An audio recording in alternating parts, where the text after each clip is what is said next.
નમસ્કાર વિદ્યાર્થી મિત્રો, ગુડ મોર્નિંગ, શુભ સવાર.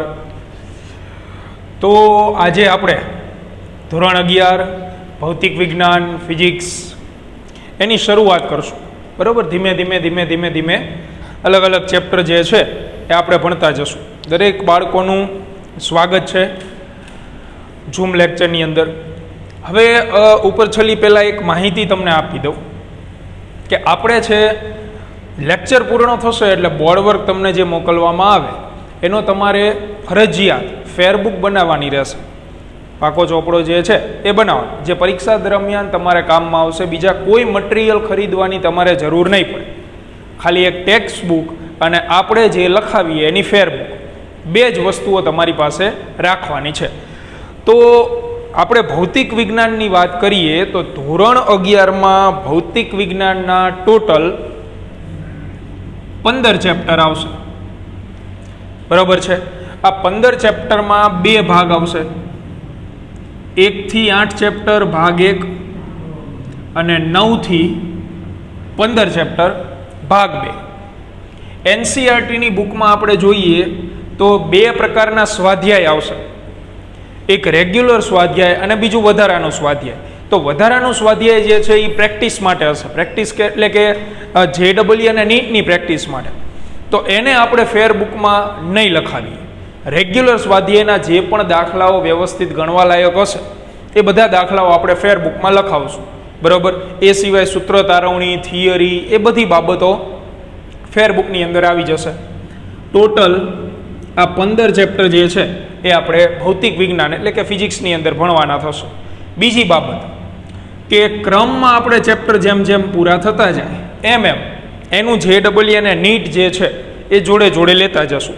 તો JEE અને નીટનો જો તમારે અલગથી બુક બનાવવી હોય, અલગથી ચોપડો બનાવવો હોય તો તમે બનાવી શકો, અથવા જો તમારે ચેપ્ટર વાઇઝ જોડે જોડે જ લખતું જવું હોય તોય કોઈ પ્રશ્ન નથી. આપણે દરેક ચેપ્ટરમાં ચેપ્ટર પૂર્ણ થાય એટલે JEE નીટ આવશે. હવે બીજી એક સૂચના એ છે કે અમુક ચેપ્ટર્સ જે છે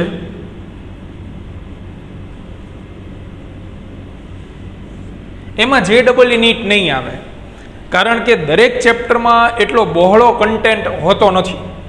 અમુક ચેપ્ટર ખાલી ઉપર છેલ્લી માહિતી માટે તમને આપેલા હોય કે આગળ જતાં કઈ કઈ બાબતોનો તમે અભ્યાસ કરવાના છો, જેને આપણે અનુક્રમણિકા કહીએ છીએ ને, એવી માહિતી દર્શાવતા ચેપ્ટરો. તો એનું JEE નીટ નહીં આવે. બરાબર. એના ઉદાહરણ આપું. દાખલા તરીકે ચેપ્ટર નંબર 1, ચેપ્ટર નંબર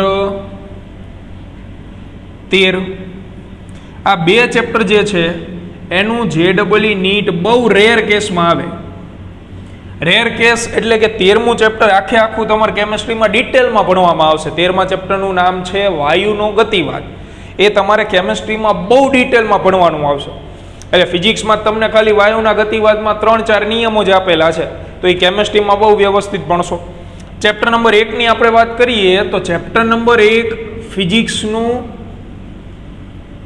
પ્રસ્તાવના દર્શાવતું ચેપ્ટર છે. એટલે આખું ભૌતિક વિજ્ઞાન જે છે ધોરણ 11 અને ધોરણ 12નું, એમાં તમે કઈ કઈ બાબતોનો અભ્યાસ કરવાના છો એને લગતું ચેપ્ટર છે.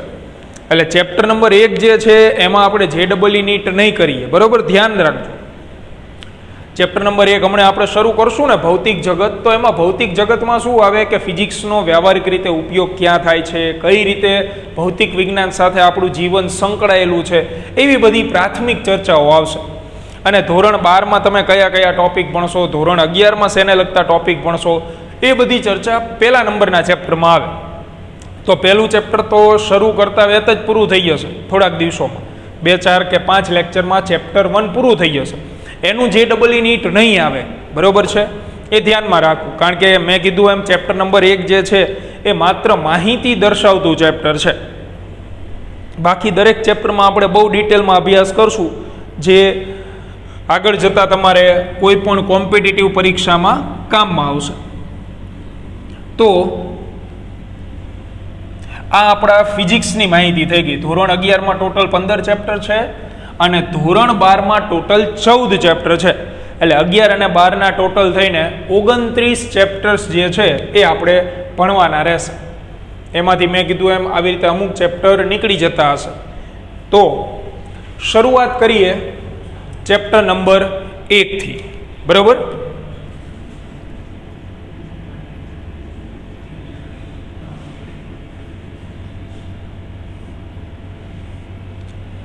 તો ચેપ્ટર નંબર 1 જે છે આપણું એ માહિતી દર્શાવતું ચેપ્ટર છે. તો ભૌતિક વિજ્ઞાન નાનામાં નાના કણથી લઈને મોટામાં મોટા પદાર્થ સુધી વિસ્તૃત થયેલું છે. એના પહેલાં આપણે એક શબ્દની વાત કરીએ તો તમે દરેક વિદ્યાર્થી મિત્રોએ સાયન્સ લીધેલું છે. તો એ સાયન્સ શબ્દનો મિનિંગ શું થાય, ત્યાંથી આપણા ચેપ્ટરની શરૂઆત થાય છે કે સાયન્સ શબ્દનો અર્થ લેટિન ભાષામાં સિન્ટિયા છે એના ઉપરથી આવેલો છે. સાયન્સ શબ્દ એ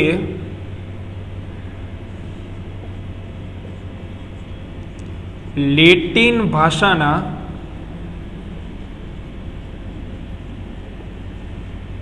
સિન્ટિયા પરથી આવેલ છે. સિન્ટિયા નામનો જે શબ્દ છે ત્યાંથી સાયન્સનો ઉલ્લેખ થયેલો, લેટિન ભાષાનો શબ્દ. હવે સિન્ટિયાનો મિનિંગ શું થાય ગુજરાતીમાં? તો કે સિન્ટિયા શબ્દનો અર્થ જાણવું એવો થાય. આ સિન્ટિયાનો મિનિંગ થયો. સિન્ટિયા શબ્દનો અર્થ શું થાય? ટુ નો, જાણવું. બરાબર? એટલે સાયન્સ જે છે એ જિજ્ઞાસા વૃત્તિ, જિજ્ઞાસા વૃત્તિ એટલે જેને કોઈ પણ બાબત શું કામ બને છે, એનું કારણ શું છે, એ જાણવાની જે ઈચ્છા ધરાવતું આખો સબ્જેક્ટ છે એ સાયન્સ, આખો ડિપાર્ટમેન્ટ સાયન્સનો આવશે એ પ્રમાણે. તો આ પ્રાઇમરી માહિતી. હવે આપણે ભૌતિક વિજ્ઞાનની વાત કરીએ, આપણા ફિઝિક્સની વાત કરીએ. તો મિત્રો ભૌતિક વિજ્ઞાન જે છે એટલે કે ફિઝિક્સ છે સાયન્સમાં, કારણ કે સાયન્સ એટલે વિજ્ઞાન અને એના મુખ્ય 3 પ્રકારના વિજ્ઞાનો આવે: ભૌતિક વિજ્ઞાન, રસાયણ વિજ્ઞાન અને જીવ વિજ્ઞાન. એટલે કે ફિઝિક્સ, કેમેસ્ટ્રી અને બાયોલોજી. એમાંથી આપણે ભણી રહ્યા છીએ ભૌતિક વિજ્ઞાન. તો ભૌતિક વિજ્ઞાનની પાછી 2 શાખાઓ છે.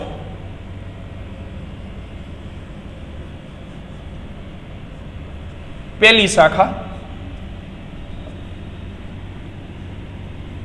જે છે ભૌતિક વિજ્ઞાનની સૂક્ષ્મ શાખા.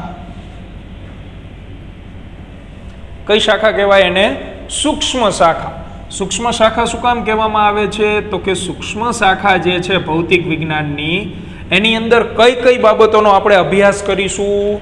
તો કે આ શાખામાં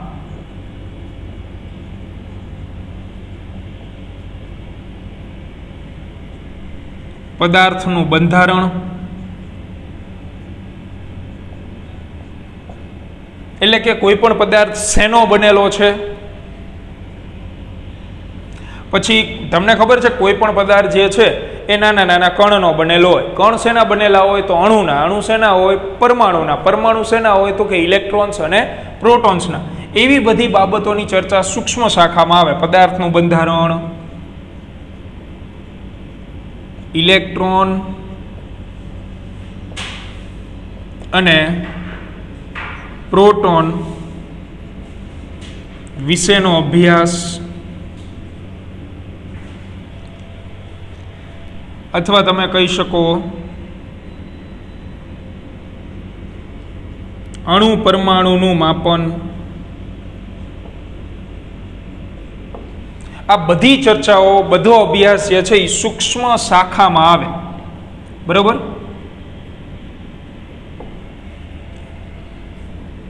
આ બધાનો આપણે જે અભ્યાસ છે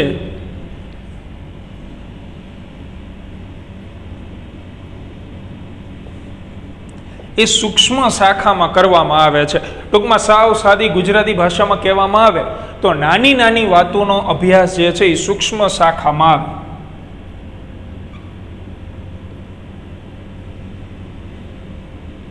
નાની બાબતોનો અભ્યાસ, અથવા તમે કહી શકો કે જે નાના પદાર્થો હોય એનો અભ્યાસ રહ્યો એ સૂક્ષ્મ શાખામાં સમાવેશ કરવામાં આવે. ત્યાર પછી ફિઝિક્સની બીજી શાખા છે જેને કહેવામાં આવે છે સ્થૂળ શાખા. તો સ્થૂળ શાખા એટલે શું? તો સ્થૂળ શાખામાં મોટા પદાર્થોનો અભ્યાસ કરીશું આપણે. આ શાખામાં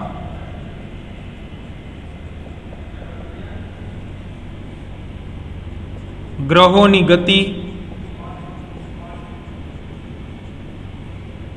ગ્રહો વચ્ચે લાગતા બળો,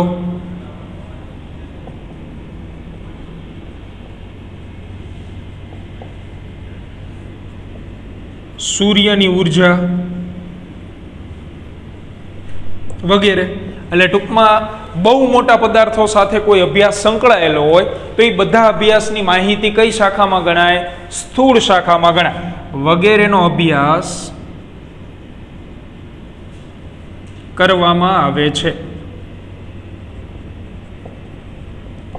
તો નાની બાબતો સાથે સંકળાયેલી કોઈ વાત હોય તો સૂક્ષ્મ શાખા, અને મોટી બાબતો સાથે સંકળાયેલી કોઈ વાત હોય તો એ ફિઝિક્સની સ્થૂળ શાખામાં સમાવેશ કરવામાં આવે.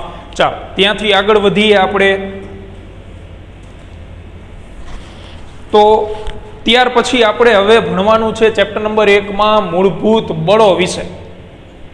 મૂળભૂત બળો જે છે એ બહુ મહત્વના આવશે.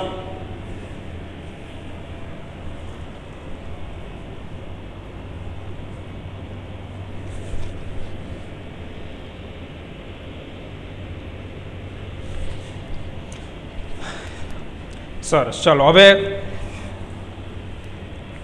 બળની આપણે વાત કરીએ. તો આ માત્ર એક પ્રકારનું ઇન્ટ્રોડક્શન થયું. કોઈ આમાં પરીક્ષાલક્ષી માહિતી છુપાયેલી નથી. પરીક્ષાલક્ષી માહિતી આમાં નથી. જ્યાં જ્યાં પરીક્ષાલક્ષી માહિતી આવશે એમાં હું તમને જણાવતો જઈશ કે બાળકો આને તમારે તૈયાર કરી નાખવાનું છે.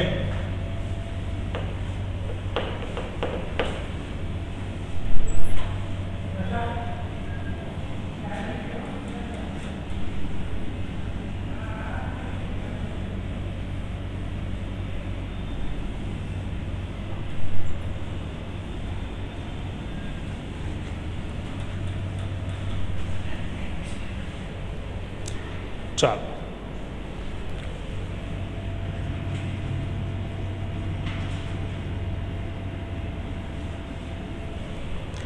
તો 4 પ્રકારના મૂળભૂત બળો હોય આખા ભૌતિક વિજ્ઞાનમાં.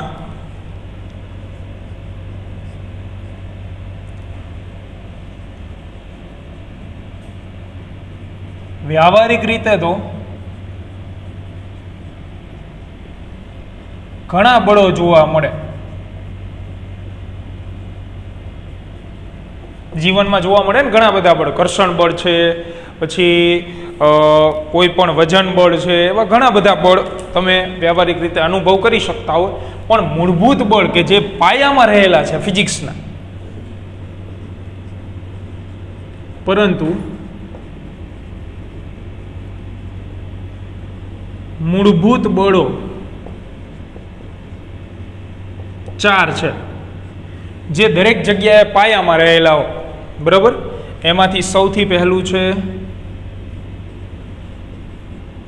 ગુરુત્વાકર્ષણ બળ, બીજું છે વિદ્યુત ચુંબકીય બળ, ત્રીજું છે વીક ન્યુક્લિયર બળ,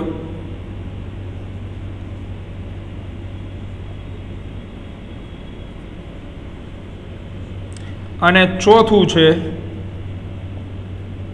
સ્ટ્રોંગ ન્યુક્લિયર બળ. આ ચારેયનો આપણે વારાફરતી અભ્યાસ કરવાનો છે. નો ડાઉટ આ બળ વિશેના આખા ચેપ્ટર ભણશું આપણે. તમારું ઉદાહરણ જોવું હોય તો આપણે ગુરુત્વાકર્ષણ બળ અહીંયા જે ભણશું ને એ તો માત્ર નંબરિયા પડશે પિક્ચરના. કારણ કે ભાગ 1ની ટેક્સ્ટ બુક કોઈ વિદ્યાર્થી પાસે હોય તો ચેપ્ટર નંબર 8 એનું નામ જ ગુરુત્વાકર્ષણ છે, 8મા ચેપ્ટરનું. તો વિચાર કરો, એ ચેપ્ટર આખું આવશે ગુરુત્વાકર્ષણ વિશે. પછી વિદ્યુત ચુંબકીય બળ, તો ધોરણ 12નું ચેપ્ટર નંબર 1 વિદ્યુત ભાર અને ક્ષેત્રો, એમાં આ બળની બહુ ડિટેલમાં ચર્ચા આવશે. પછી વીક ન્યુક્લિયર બળ અને સ્ટ્રોંગ ન્યુક્લિયર બળ, એ ન્યુક્લિયસની અંદર લાગે. ન્યુક્લિયસ એટલે ખબર છે ને, પરમાણુ હોય એનું કેન્દ્ર હોય ને એને ન્યુક્લિયસ કહેવાય. તો એનું આખું ચેપ્ટર આવશે ધોરણ 12માં 13મું અને 14મું ચેપ્ટર. 13મા ચેપ્ટરનું નામ છે પરમાણુઓ અને 14મા ચેપ્ટરનું નામ છે ન્યુક્લિયસ.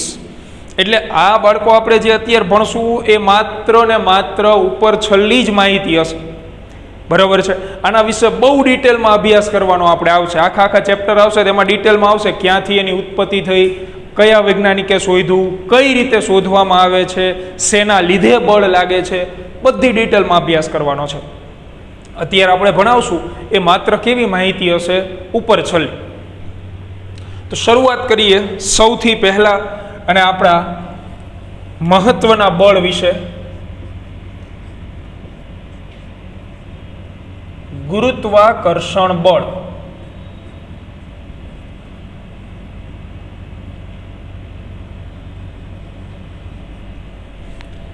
તો સૌ પ્રથમ આના વિશે દરેક બાળકને ખબર હોય કે ભાઈ ગુરુત્વાકર્ષણ બળ કોને શોધેલું હતું? તો ન્યૂટને.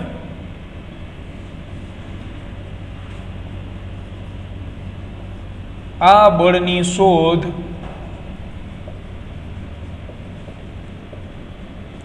ન્યૂટને કરેલી હતી. બરાબર. ત્યાર પછી બળ શેના લીધે લાગતું હતું? તો આ બળ લાગવા માટે પદાર્થ આગળ દળ હોવું જોઈએ, અથવા બળ કઈ રીતે ગોતી શકાય? તો કે ન્યૂટનના નિયમ મુજબ. પ્રથમ નિયમ, ન્યૂટનના નિયમ પરથી F ચલે છે m1 × m2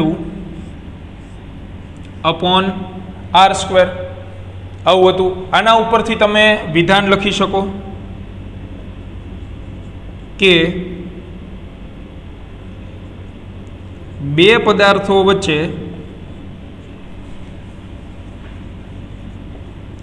લાગતું ગુરુત્વાકર્ષણ બળ એ કેવી રીતે લાગે? તો કે બેયના દળ એનો ગુણાકાર અને એના કેવા પ્રમાણમાં? સમપ્રમાણમાં, અંશમાં છે. એટલે બે પદાર્થ વચ્ચે લાગતું ગુરુત્વાકર્ષણ બળ એ તે બે પદાર્થોના દળના ગુણાકારના કેવા પ્રમાણમાં? સમપ્રમાણમાં. અને અંતર ક્યાં છે? છેદમાં. અને એનો છે વર્ગ, એટલે એને વ્યસ્ત પ્રમાણ કહેવાય. અને તેમની વચ્ચેના અંતરના વર્ગના વ્યસ્ત પ્રમાણમાં લાગે છે, અથવા વ્યસ્ત પ્રમાણમાં હોય છે. આ છે ન્યૂટનનો પ્રથમ નિયમ કે બે પદાર્થો વચ્ચે લાગતું ગુરુત્વાકર્ષી બળ F તે બે પદાર્થોના દળના ગુણાકારના સમપ્રમાણમાં અને તેમની વચ્ચેના અંતરના વર્ગના કેવા પ્રમાણમાં હોય છે? વ્યસ્ત પ્રમાણમાં તમને જોવા મળશે. હવે આ બળ માટે જરૂરી છે કે પદાર્થ પાસે શું હોવું જોઈએ? દળ. એક તો આવડું આ બળ રહ્યું એ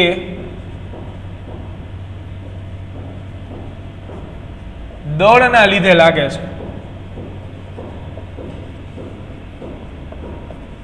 એટલે જે પદાર્થો પાસે દળ હોય એમના વચ્ચે ગુરુત્વાકર્ષણ બળ લાગે. પણ એમાં જીતે કોણ? તો મોટો દળ ધરાવતો પદાર્થ. જેમ કે આપણે પૃથ્વી ઉપર રહી છીએ તો માણસ પાસે દળ છે, બીજા માણસ પાસે દળ છે. શું કામ એ બે વચ્ચે બળ નથી લાગતું? કારણ કે એ બે માણસ ઉપર કોનું બળ લાગે છે? પૃથ્વીનું.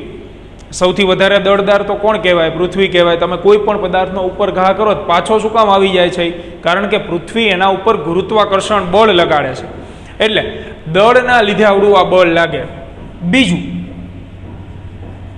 કે આ બળ સાર્વત્રિક છે. એટલે કે અત્ર તત્ર સર્વત્ર બધે લાગે, અવકાશમાં પણ લાગે છે, ત્યાં માધ્યમ નથી તોય ગુરુત્વાકર્ષણ બળ અમુક લિમિટ સુધી લાગે, ત્યાંથી બહાર જતા રહી ન લાગે, બરોબર, ક્ષેત્રમાં. ત્યાર પછી આવડું આ બળ એ આકર્ષી ગણાય કે અપાકર્ષી? તો એ માત્ર આકર્ષી પ્રકારનું છે.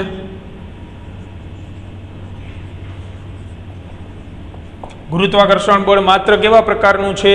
આકર્ષી પ્રકારનું બળ છે, બરાબર છે. ત્યાર પછી આવડું આ બળ માધ્યમ પર આધાર રાખે કે નહીં તે આપણે આના પછીના પેજમાં જોઈએ, બરાબર, આના પછીના પેજમાં લખીએ.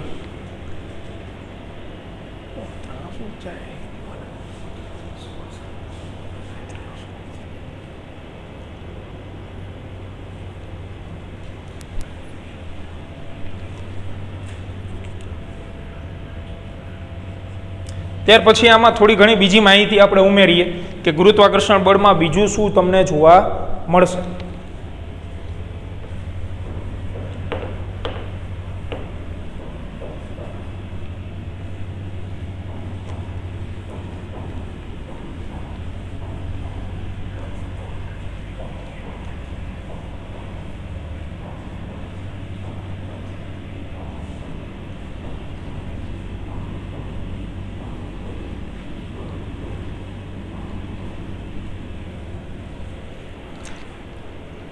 તો આકર્ષી પ્રકારનું છે. ત્યાર પછી ગુરુત્વાકર્ષણ બળ શું માધ્યમ ઉપર આધાર રાખે? માધ્યમ પર આધાર રાખી શકે? એટલે મારો કહેવાનો મિનિંગ એવો છે, ગુરુત્વાકર્ષણ બળ તમે પાણીમાં જતા રહો, તેલમાં જતા રહો, હવામાં જતા રહો, કેરોસીનમાં જતા રહો, ગમે ત્યાં જતા, તો શું ગુરુત્વાકર્ષણ બળમાં કંઈ ફેર પડે? બિલકુલ નહીં, કારણ કે એ તો માત્ર શેના ઉપર આધાર રાખે છે બાળકો? દળ ઉપર. એટલે આવડું આ બળ જે છે એ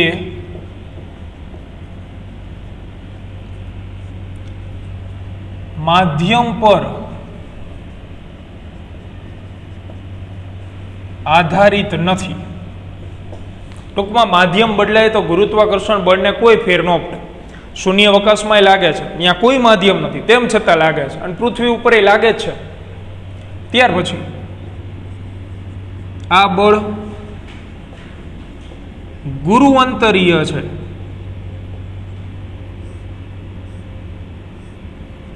ગુરુઅંતરીય એટલે કે ખૂબ મોટા અંતરો સુધી એનું અસ્તિત્વ ધરાવે. 2, 5, 10 સેન્ટીમીટરે બળનું અસ્તિત્વ પૂરું નથી થઈ જતું, લાખો કિલોમીટર સુધી એ પોતાનું અસ્તિત્વ ટકાવી રાખે છે. આગળ આ બળ ચારેય મૂળભૂત બળો પૈકી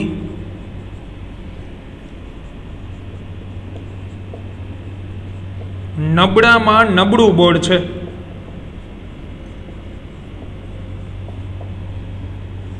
એટલે શક્તિની દ્રષ્ટિએ અસ્તિત્વ છે લાંબુ, પણ બળ જે છે એ પ્રબળ નહીં હોય, બહુ ઓછું બળ લાગશે with compare to other forces. જે આગળના 3 બળ બીજા છે આપણે ભણશું આગળ જતા, વિદ્યુત ચુંબકીય, સ્ટ્રોંગ ન્યુક્લિયર અને વીક ન્યુક્લિયર, એના કરતાં તો બહુ નિર્બળ બળ છે. અને એકાદું ઉદાહરણ જે છે એ આપણે લખી નાખવાનું થિયરીની અંદર. તો દાખલા તરીકે જે યાદ આવતું હોય, દાખલા તરીકે આપણે લખીએ સૂર્ય અને પૃથ્વી વચ્ચે લાગતું બળ એ ગુરુત્વાકર્ષણ બળ જ છે, જેના કારણે પૃથ્વી જે છે એ સૂર્યની આજુબાજુ વર્તુળ કક્ષામાં ભ્રમણ કરી રહી છે. તો ગુરુત્વાકર્ષણ બળ જે છે એમાં આટલી માહિતી આપણને જોવા મળશે.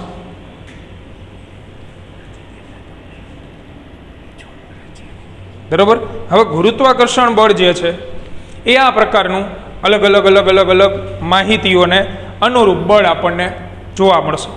ત્યાર પછી આગળ વધીએ આપણે, તો હવે આપણા માટે આવશે વિદ્યુત ચુંબકીય બળ. તો મિત્રો વિદ્યુત ચુંબકીય બળ જે છે એની ચર્ચા આપણે શરૂ કરીએ. તો વિદ્યુત ચુંબકીય બળ રહ્યું ને એ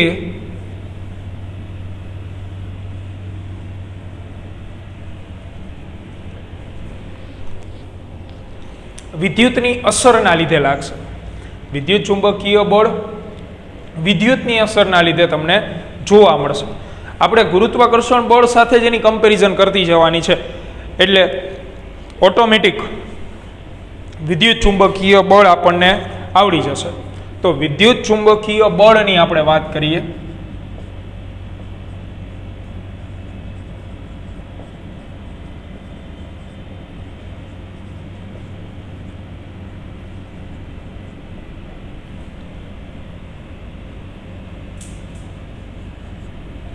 આ બીજું મૂળભૂત બળ આપણા માટે. તો જેમાં ન્યૂટને ગુરુત્વાકર્ષણ બળની શોધ કરેલી હતી, એવી જ રીતે આ બળની શોધ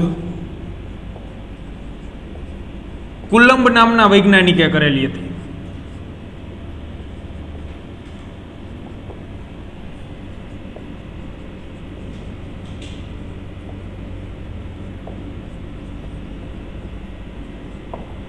બરાબર, કુલંબ નામના વૈજ્ઞાનિકે વિદ્યુત ચુંબકીય બળની શોધ કરેલી હતી. ત્યાર પછી આ બળ જે છે એ કઈ રીતે શોધી શકાય, તો કે કુલંબના નિયમ પ્રમાણે. 12મા ધોરણમાં પહેલું જ આવશે.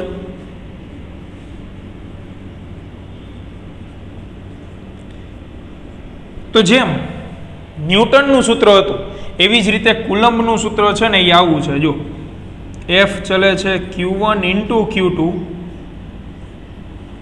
છેદમાં R². આ છે કુલંબનું સૂત્ર. તો તમે આમાં વિધાન લખી શકો જાતે હવે કે બે સ્થિર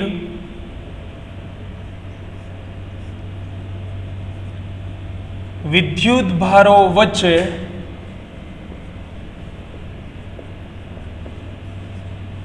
લાગતું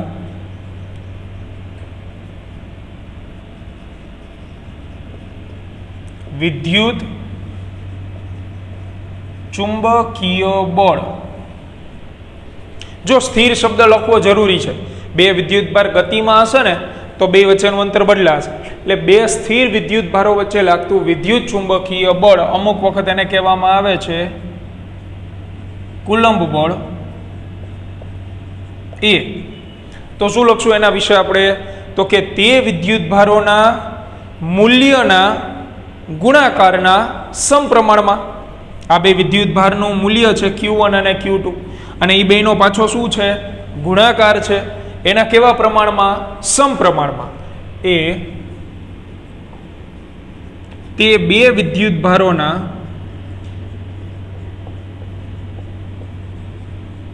મૂલ્યોના ગુણાકારના સમપ્રમાણમાં અને અંતર એના વર્ગના કેવા પ્રમાણમાં, વ્યસ્ત. અને અંતરના વર્ગના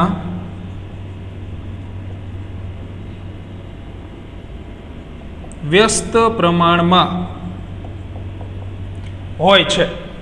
આ થઈ ગયું કુલંબના નિયમનું સ્ટેટમેન્ટ અથવા તો વિધાન કે આ બળ કઈ રીતે શોધી શકાય, તો કે આ બળ બે સ્થિર વિદ્યુત ભારોના ગુણાકારના સમપ્રમાણમાં અને તેમની વચ્ચેના અંતરના વર્ગના કેવા પ્રમાણમાં હોય છે, વ્યસ્ત પ્રમાણમાં હોય છે. હવે આપણે જેમ ગુરુત્વાકર્ષણ બળમાં અલગ અલગ ચર્ચા કરેલી હતી કે ભાઈ એ બળ શેના આધારે લાગે, દળના આધારે. તો વિદ્યુત ચુંબકીય બળ મિત્રો શેના આધારે લાગે, વિદ્યુત ભારના આધારે. એવી રીતે કમ્પેરિઝન કરીને જે છે એ ચર્ચાઓ લખતા જઈએ. ચાલો,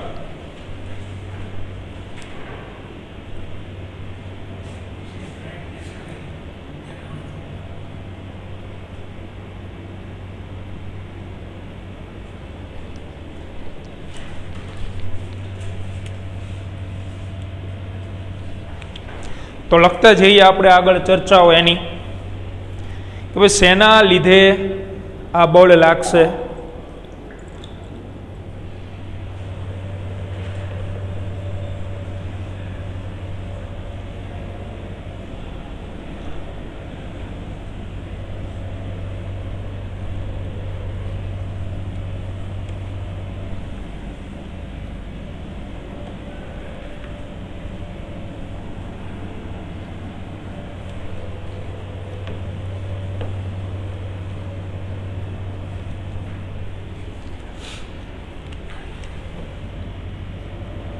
તો આવડું આ બળ એ વિદ્યુત ભારને લીધે લાગે છે.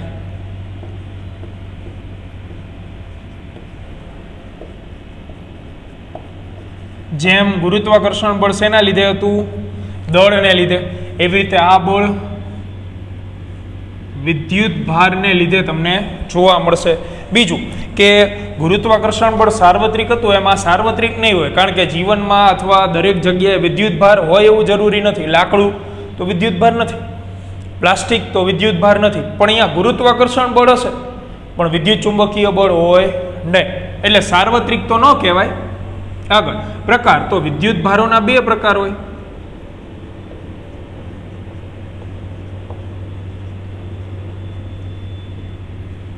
ધન અને ઋણ.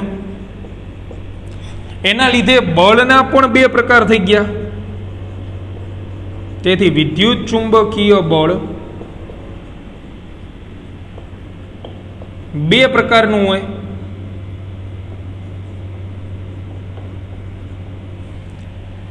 કયા બે પ્રકાર? વિદ્યુત ચુંબકીય બળ બે પ્રકારના હોય. પહેલું આકર્ષી અને બીજું અપાકર્ષી. આકર્ષી તો ધન ધન અથવા ઋણ ઋણ વચ્ચે લાગે.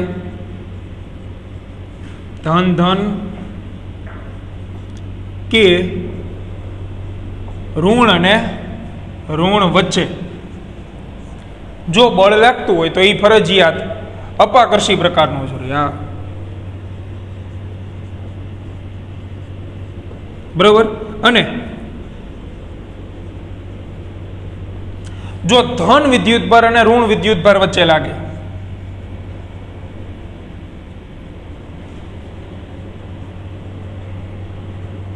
તો એ કયા પ્રકારનું થઈ જાય? આકર્ષી પ્રકારનું. ગુરુત્વાકર્ષણ બળ માત્ર કયા પ્રકારનું હતું? આકર્ષી. જ્યારે આવડું આ આકર્ષી અને અપાકર્ષી બે પ્રકારનું હશે. આગળ વધીએ તો ગુરુત્વાકર્ષણ બળ જેમ ગુરુઅંતરીય હતું, દૂર સુધી લાગતું હતું, એવી રીતે આ બળ એ ગુરુઅંતરીય જ છે. લાંબા અંતર સુધી જ લાગે, ટૂંકા અંતરો સુધી નહીં. બરાબર. ત્યાર પછી માધ્યમ પર કેવું આધાર રાખે? તો માધ્યમ ઉપર મિત્રો આધાર તો રાખશે, કારણ કે વિદ્યુત ભાર છે. વિદ્યુત ભાર હવામાં હોય તો એની અસર બહુ મોટી હોય, પણ એ જ વિદ્યુત ભારને તમે પાણીમાં બોળ દો, તેલમાં બોળ દો, અથવા તો કોઈ ઘટ માધ્યમમાં બોળી દો તો એની અસર છે ને એ ઘટી જાય. બરોબર છે. એટલા માટે આ બળ માધ્યમ પર આધાર રાખશે.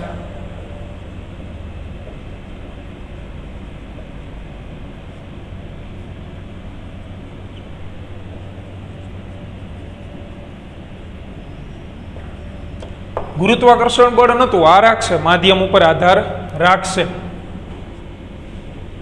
ત્યાર પછી કે છેલ્લી જે વાત હતી માધ્યમની એ આપણે ચર્ચા કરી. આકર્ષી અપાકર્ષી આવી ગયું, ગુરુઅંતરીય આવી ગયું, સાર્વત્રિક તો આ છે નહીં. તો હવે લાસ્ટ પોઈન્ટ વધે છે માત્ર ઉદાહરણ. તો ઉદાહરણની આપણે વાત કરીએ તો ઇલેક્ટ્રોન અને પ્રોટોન વચ્ચે જે બળ લાગે એ વિદ્યુત ચુંબકીય બળ. બરાબર. હા, પ્રબળતાની વાત આવે કે આવડું આ બળ જે છે એ ગુરુત્વાકર્ષી બળ કરતા પ્રબળ જોવા મળશે. પણ જે બાકીના બે બળ રહ્યા, સ્ટ્રોંગ ન્યુક્લિયર ને વીક ન્યુક્લિયર, એના કરતાં નિર્બળ જોવા મળશે. એટલે આ બળ પ્રબળતાની દ્રષ્ટિએ ગુરુત્વાકર્ષણ બળ કરતાં પ્રબળ છે, પણ સ્ટ્રોંગ ન્યુક્લિયર અને વીક ન્યુક્લિયર કરતાં નિર્બળ જોવા મળશે. અત્યારે આપણે આની કમ્પેરિઝન ખાલી ગુરુત્વાકર્ષી બળ સાથે કરેલી છે કે ગુરુત્વાકર્ષી બળ હોય એના કરતાં પ્રબળ હોય. તમારે હજી વીક ન્યુક્લિયર ને સ્ટ્રોંગ ન્યુક્લિયર સાથે સરખામણી કરવી હોય તો સ્ટ્રોંગ ન્યુક્લિયર બળ પહેલા નંબરનું બળ આવશે, એના કરતાં ઓછું પ્રબળ રહ્યું એ આવશે આવડું આ વિદ્યુત ચુંબકીય. ત્રીજા નંબરે આવશે વીક ન્યુક્લિયર અને સૌથી છેલ્લું આવશે ગુરુત્વાકર્ષણ બળ. પ્રબળતામાં લખી દીધું છે આપણે. ત્યાર પછી આગળ એ પ્રબળતાનો જે કિસ્સો છે, ચારેય બળ આપણે ભણી લઈએ ને પછી આપણે ઉતરતા ક્રમમાં ચડતા ક્રમમાં ગોઠવતા શીખવાડશું. તો ઉદાહરણ તો કે ઇલેક્ટ્રોન અને પ્રોટોન વચ્ચે લાગતું બળ. હવે ઇલેક્ટ્રોન ને પ્રોટોન બે વિદ્યુતભારિત કણ છે, તો એમના વચ્ચે જે બળ લાગે એ વિદ્યુત ચુંબકીય બળ. ગુરુત્વાકર્ષણ બળ એમના વચ્ચે લાગે નહીં, અને લાગે તો ગુરુત્વાકર્ષણ બળ તો નિર્બળ છે, આ બળ પ્રબળ છે, તો આની અસર તમને મેજર કક્ષામાં જોવા મળે, મોટી જોવા મળે. તો અહીંયા બે પ્રકારના બળની ચર્ચા પૂર્ણ થાય છે. આપણે હવે નેક્સ્ટ લેક્ચરમાં જ્યારે મળી આવતીકાલે, તો સૌથી પહેલો પ્રશ્ન આ બંનેનો તફાવત લખાવશું, જે તમે જાતે લખી શકો, અને બાકીના બે બળની ચર્ચા કરશું. મળીએ નેક્સ્ટ લેક્ચરની અંદર.